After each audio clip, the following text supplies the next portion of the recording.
Good afternoon, everyone. My name is John Walsh, and I'll be sharing my pitch for my game. My game is called Charlie and the Attack of the Bone Stealers. It'll be released on Xbox Series X, S, PS5, and PC, and it is part of the platformer genre. Some key elements of this game include running, jumping, attacking, defeating enemies, and collecting items, in which these items you pick up will be used to buy shields or costumes and outfits.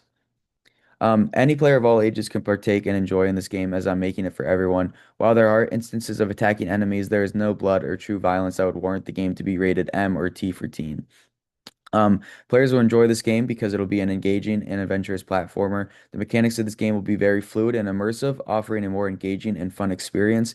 The player will also visit and see different vibrant sceneries that vary from Earth, space, the moon, historic sites around the world. So some of the gameplay and key features, the game is based around a dog named Charlie, and recently an alien race has come to Earth from an unknown planet. Their intentions are to steal every dog, the dog's owners, and every tree in the world. So Charlie must fight his way through the alien race to save his owners, fellow dogs, their owners, and his beloved treats. With this game being a platformer, the user will spend a good amount of time navigating obstacles throughout the level to reach the end.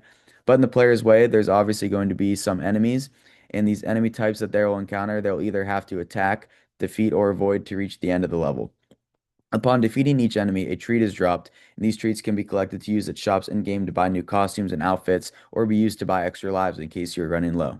You can also use the treats to buy a shield that allows players to be able to take a hit without losing a life.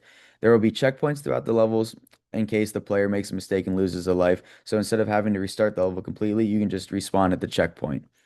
Um, Not only will there be normal enemies, but there will also be bigger and stronger ones as you progress through the game.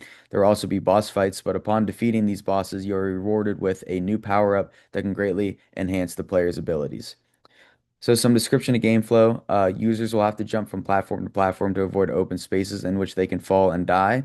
There will also be secret buttons players can interact with around the level that can lead to secret areas for rewards.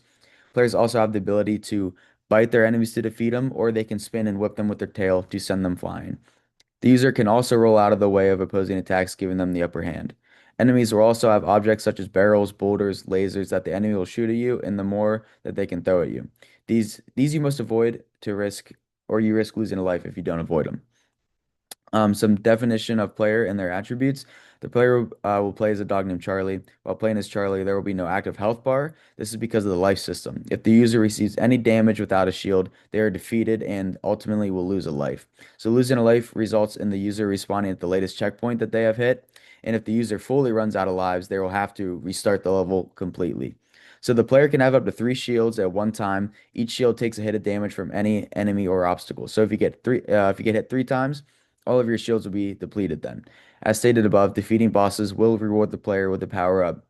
These can be used to upgrade Charlie's jumping height, attack strength for boss fights, and even grant the ability to catch objects that are thrown at him, allowing him to throw them back. There are also even more ways that these power-ups can be used to enhance Charlie's abilities, such as giving him the ability to sprint or slide into his enemies, knocking them back, or defeating them. So for the user interface, I wanted to keep it simple and clean. I wanted to avoid a interface that is cluttered and messy and takes up half the screen because for a platforming game, this is essential so you can see what objects and obstacles are coming your way. In the top right will be the user's treat counter. This will show how many treats that you have collected on your journey with Charlie. And in the top left will be the lives counter. So for shields, these will be visible when the user has bought either one, two, or three of them, and they will be seen spinning and floating around Charlie as the player progresses through the level. Any damage taken will result in one shield breaking and disappearing. So that is my pitch for my game. I hope you guys enjoyed it. If you guys have any questions, please make sure to let me know. And if you would like to see a demo or anything or gameplay or even hear more about the game and more ideas about the gameplay and what I have in store, please let me know. I hope you guys enjoyed. Thank you for your time.